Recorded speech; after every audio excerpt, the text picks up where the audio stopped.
The tragic secrets of the Lawsons. They kept 9 children from ever seeing the sun deep in the heart of rural Tennessee, where rolling hills stretch endlessly under vast American skies, and farmhouses, the landscape like forgotten memories, stood a property that would become synonymous with one of the most disturbing cases of child abuse in modern American history.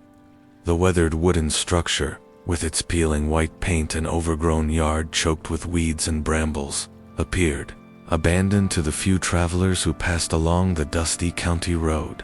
But appearances, as we would later discover in the most horrifying way possible, can be devastatingly deceiving.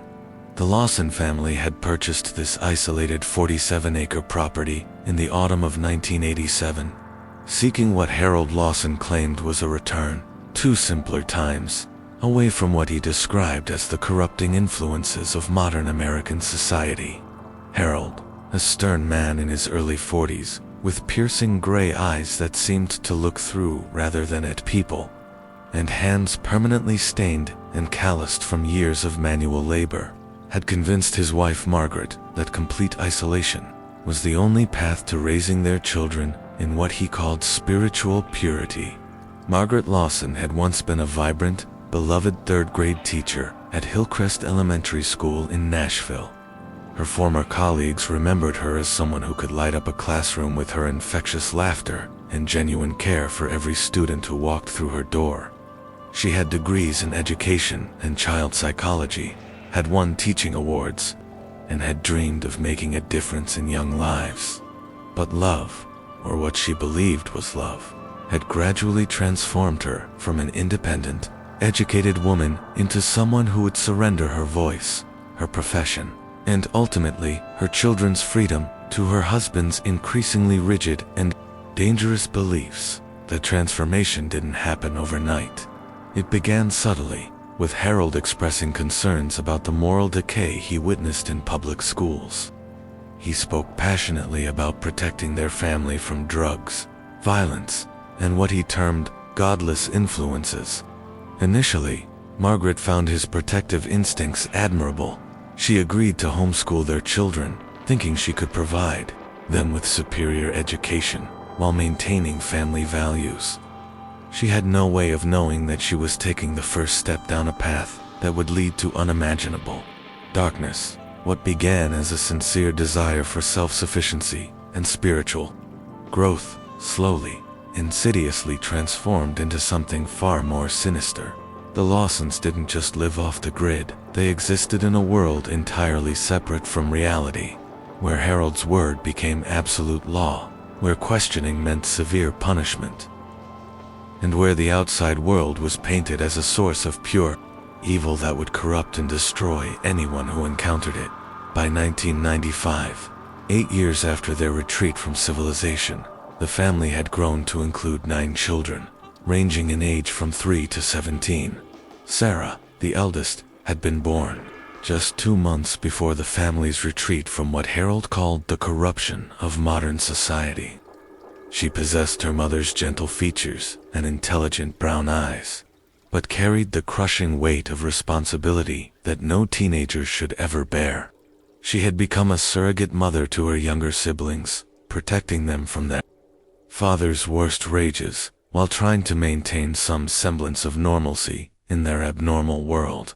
The younger children, Michael at 15, Emma at 13, twins David and Rebecca at 11, Joshua at 9, Hannah at 7, Caleb at 5, and little Ruth, barely 3 years old, knew absolutely no world beyond the confines of their father's terrifying creation. They had no concept of birthdays, holidays, seasons, or time itself as the outside world understood it.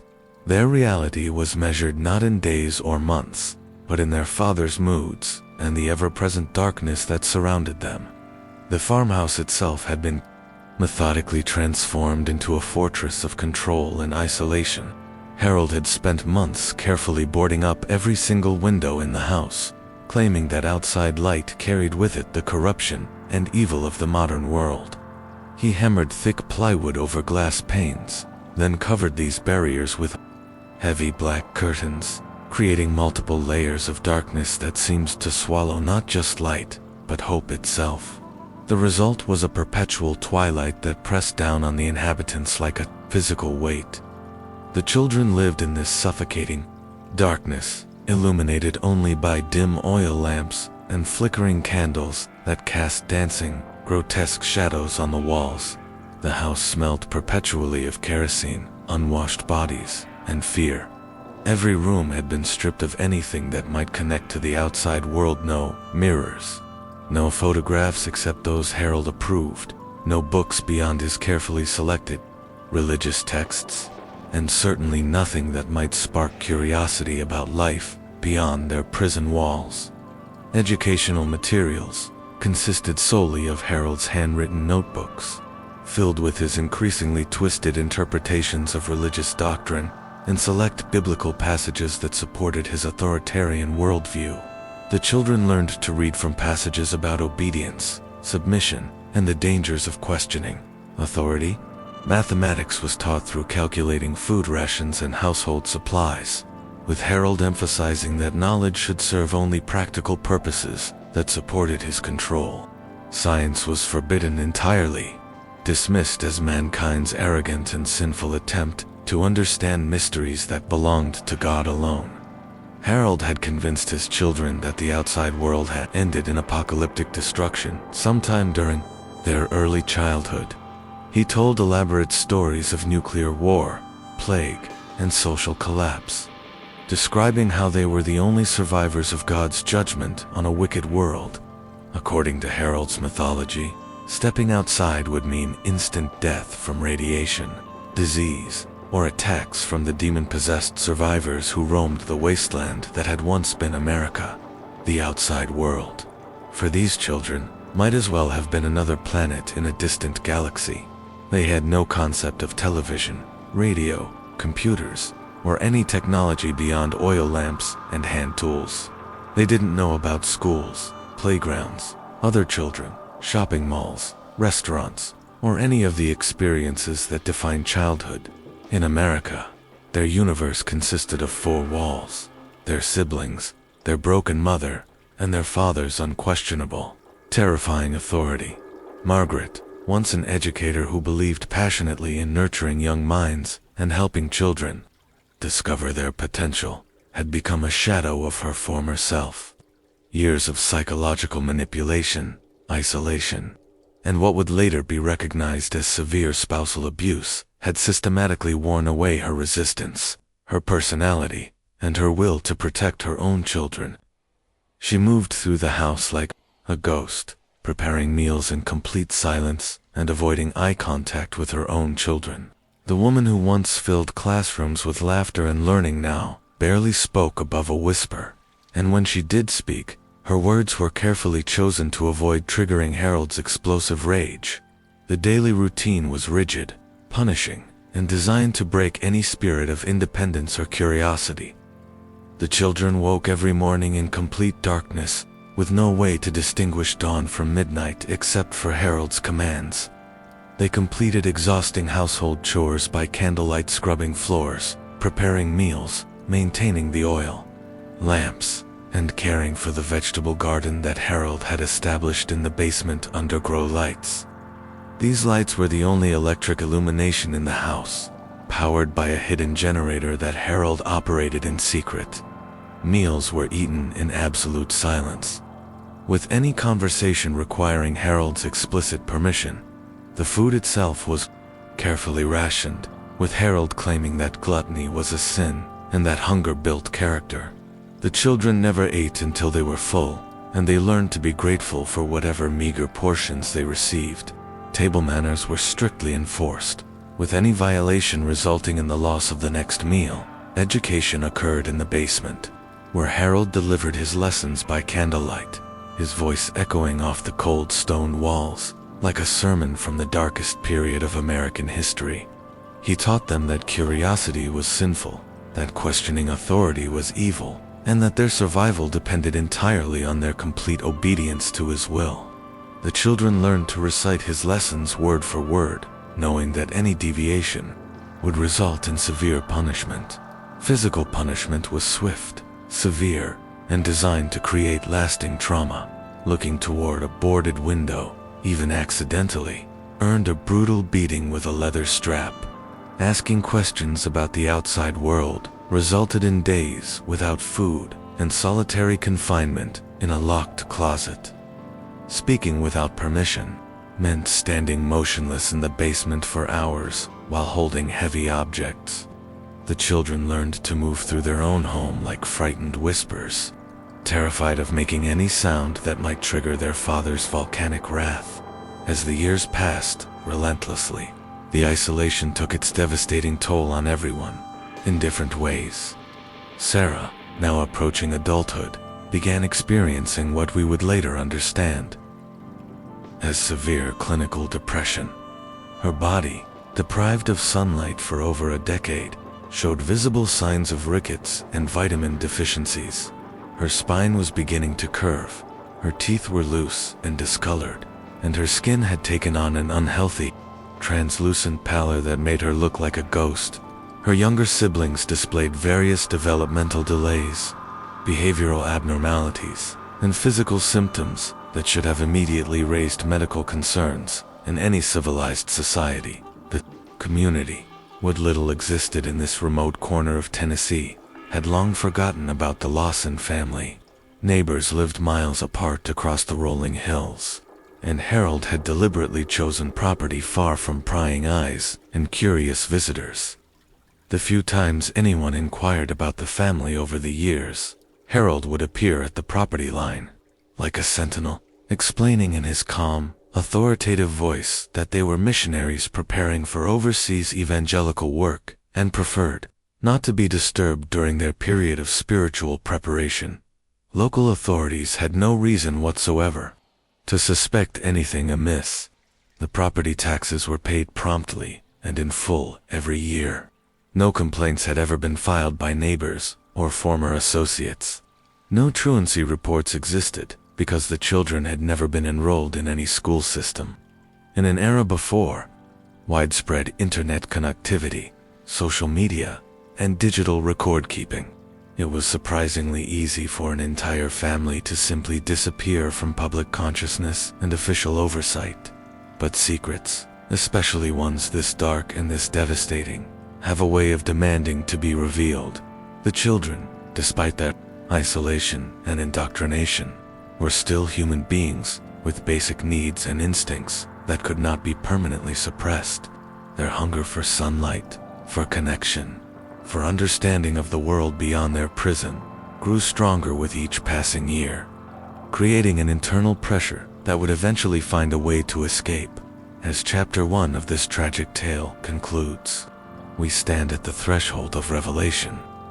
The year is 2004, and 17 long years of darkness, abuse, and systematic psychological torture are about to collide with the light of truth in ways that would shock the entire nation and forever change our understanding of how evil can flourish in the hidden corners of American society. The beginning of the end of this nightmare came through the most unlikely of heroes, a dedicated postal worker named Janet Martinez, whose attention to detail and genuine care for the people on her route would ultimately save 9 lives and expose one of the most disturbing cases of child abuse in Tennessee history.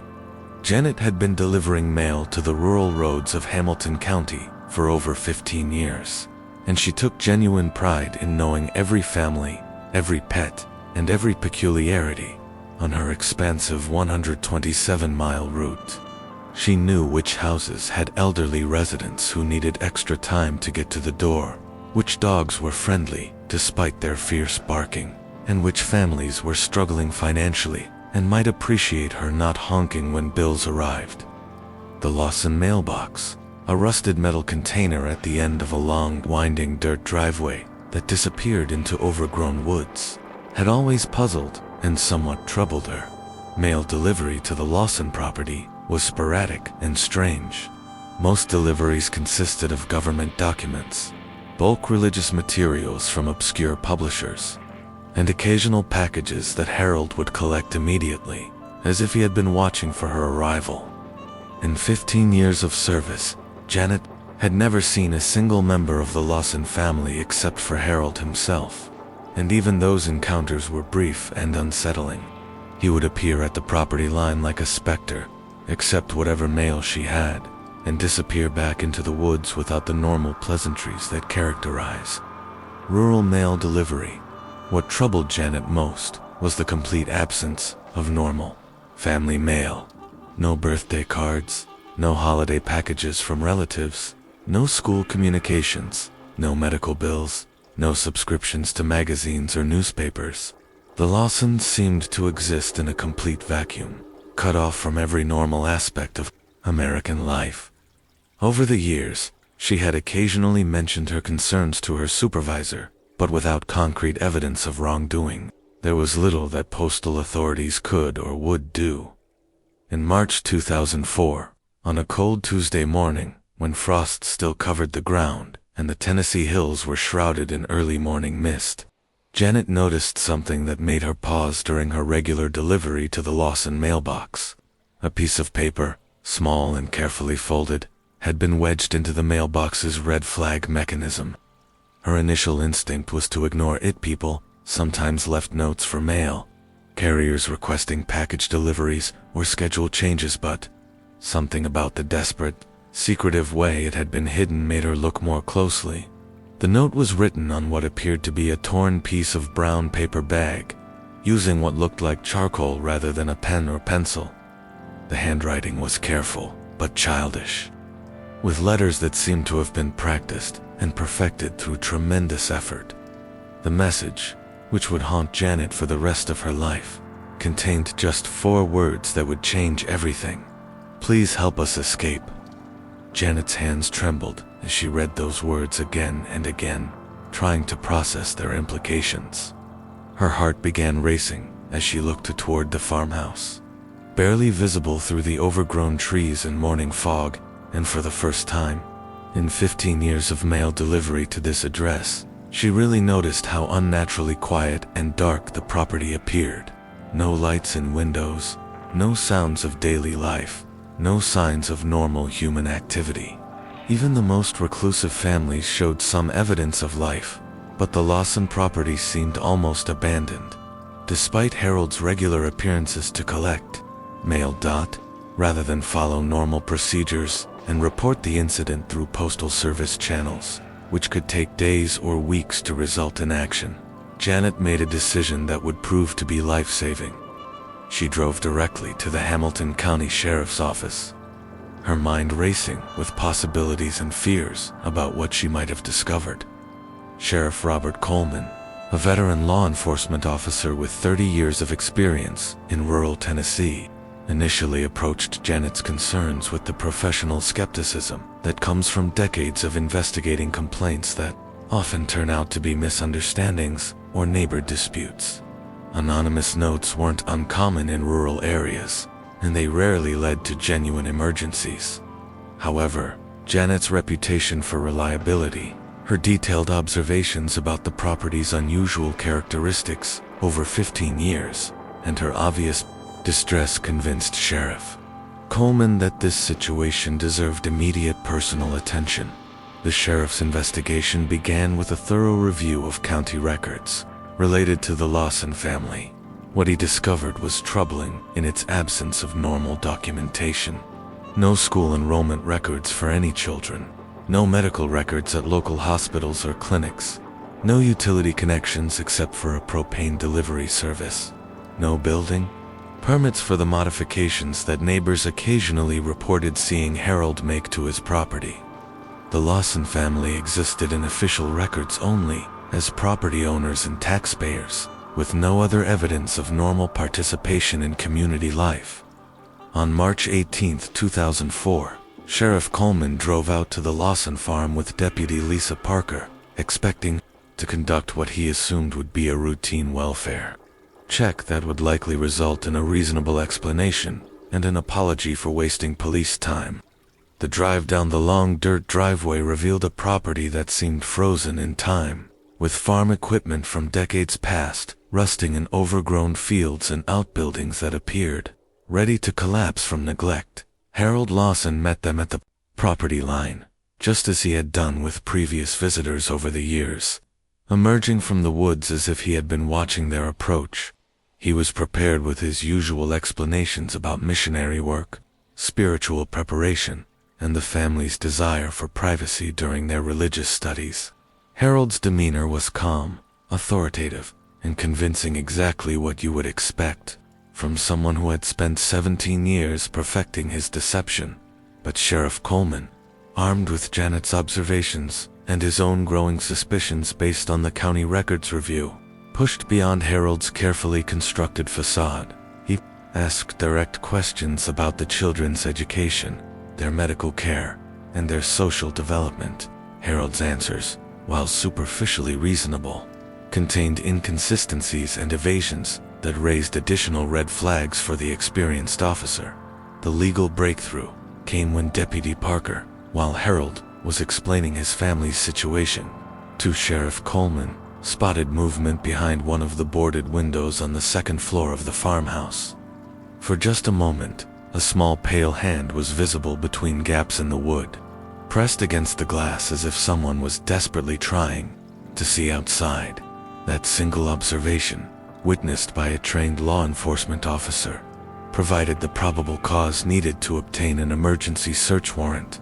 The warrant process moved with unusual speed, aided by Judge Martha Henderson's concern about potential child endangerment and the unusual circumstances surrounding the family's complete isolation.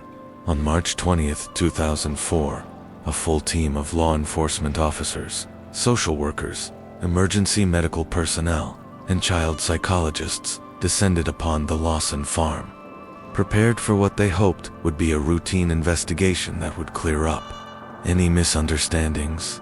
What they found inside the darkened farmhouse defied comprehension and challenged everything they thought they knew about human cruelty and the capacity for evil that could exist in ordinary American communities.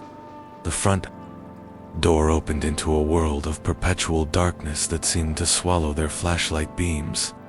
The air was thick with the smell of kerosene, unwashed bodies, fear, and something else that the officers would later recognize as despair. 9 children, ranging in age from 6 to 20, emerged from various hiding places throughout the house, like creatures from another world entirely. Their skin was pale beyond any description, so translucent that veins were clearly visible beneath the surface. Their eyes, accustomed to near-total darkness for years or decades, couldn't tolerate even the dim light of the officers' flashlights. Several of the younger children had never seen their own faces. Clearly there were no mirrors in the house, and every reflective surface had been covered, painted over, or removed entirely. Sarah, the eldest at 20 years old, had to be physically supported when officers tried to lead her toward a window where natural light filtered through gaps in the boards. The sensation of actual sunlight touching her skin for the first time in over a decade caused her to collapse, overwhelmed by physical sensations and emotions that her mind had no framework to process or understand. Her body shook uncontrollably as tears streamed down her face, and she kept repeating, "Is it real? Is the light real?" The younger children clung to each other in absolute terror, having never experienced the concept of outside except through their father's frightening descriptions of radiation, demons, and certain death. They spoke in whispers, if they spoke at all, and several of them seemed to have significant speech delays and developmental issues. Little Ruth, now 6 years old, had never seen another human being besides her immediate family members and couldn't understand why strangers were in her house. The medical examinations that followed revealed the full scope of the horror that had been perpetrated against these innocent children. Every single child showed signs of severe malnutrition, with growth patterns that indicated chronic food deprivation over many years. Vitamin D deficiency was so severe that several children had developed rickets, causing bone deformities that would require extensive medical treatment and might never fully heal. Their teeth were in terrible condition, with multiple cavities, abscesses, and signs of nutritional diseases that had been completely untreated. The psychological evaluations would take months to complete, But early assessments suggested profound trauma, severe developmental delays, and an almost complete lack of social development that would require years of intensive therapy to address. The children didn't understand basic concepts like personal, privacy, individual rights, or the idea that adults could be questioned or disobeyed. They had been so thoroughly conditioned to fear and submission that they couldn't comprehend the idea of safety or protection. Margaret Lawson was found in what could only be described as a catatonic state, sitting motionless in a corner of the master bedroom, staring at nothing with vacant eyes. She appeared to have suffered a complete psychological break and had to be hospitalized immediately. It would take months of intensive psychiatric care before she could even begin to process what had happened to her family and her own role in the tragedy. When she finally began to speak coherently, her first words were repeated apologies to her children for failing to protect them. Harold Lawson, when confronted with the evidence of his crimes and the condition of his children, showed no remorse, guilt, or recognition that he had done anything wrong. In his detailed statement to investigators, he insisted with calm certainty that he had been protecting his children from a corrupt and evil world that would have destroyed their souls and condemned them to eternal damnation. He claimed that his actions were those of a loving, devoted father who had been guided by divine revelation, and that exposure to modern American society would have been far more damaging than anything he had done to protect them. The legal proceedings that followed captivated the entire nation and sparked intense debates about parental rights, religious freedom, government oversight, and the limits of family privacy. Harold Lawson was ultimately convicted on multiple counts of child abuse, false imprisonment, child endangerment, and what prosecutors called systematic psychological torture. The evidence against him was overwhelming, including medical records, psychological evaluations, and testimony from social workers who had never encountered such extreme and deliberate abuse. During the trial, details emerged about the sophisticated psychological manipulation Harold had used to maintain control over his family for nearly 2 decades. Expert witnesses testified about the techniques of isolation, indoctrination, and fear-based control that he had employed, comparing them to methods used by cults and totalitarian regimes throughout history.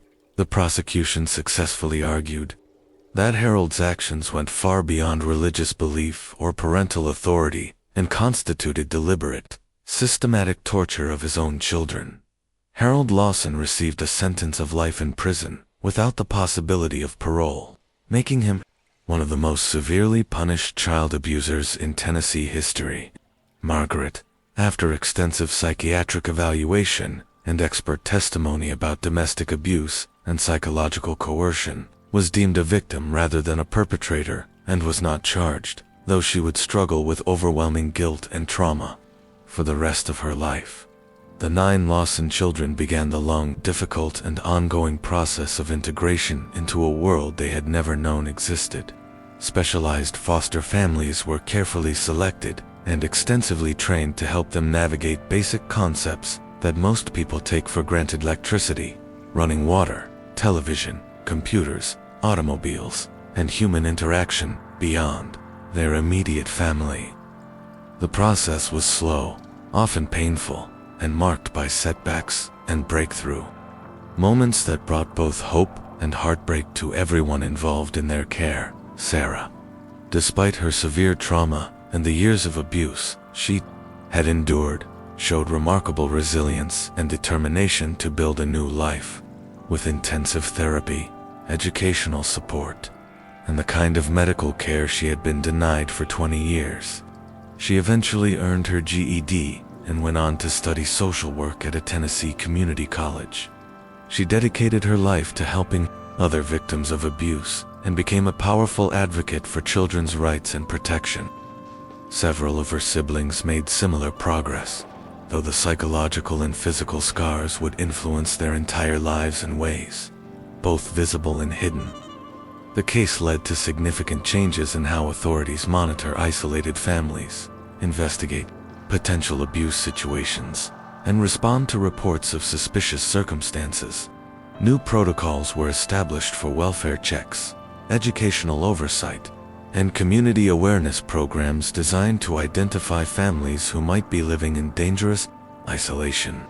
Janet Martinez, whose attention to detail and courage had initiated the rescue, received numerous commendations from law enforcement agencies and became a national advocate for postal workers, reporting suspicious situations to authorities. The Lawson farmhouse, which had become a symbol of hidden evil and systematic abuse, was eventually demolished by court order. The property was sold to developers who built a small subdivision called Sunrise Meadows, where families with children now play in yards where 9 young lives once existed in perpetual darkness and fear. The irony of the name was intentional, a deliberate celebration of light overcoming darkness. Today, more than 2 decades after their rescue, the Lawson children, now adults, scattered across the country, continue their healing process with varying degrees of success.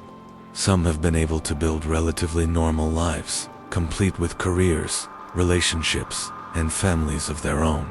Others still struggle daily with the psychological and physical consequences of their childhood trauma. Their story stands as both a testament to the incredible resilience of the human spirit and a stark warning about the devastating consequences when authority goes completely unchecked and darkness is allowed to reign where light should prevail in the end.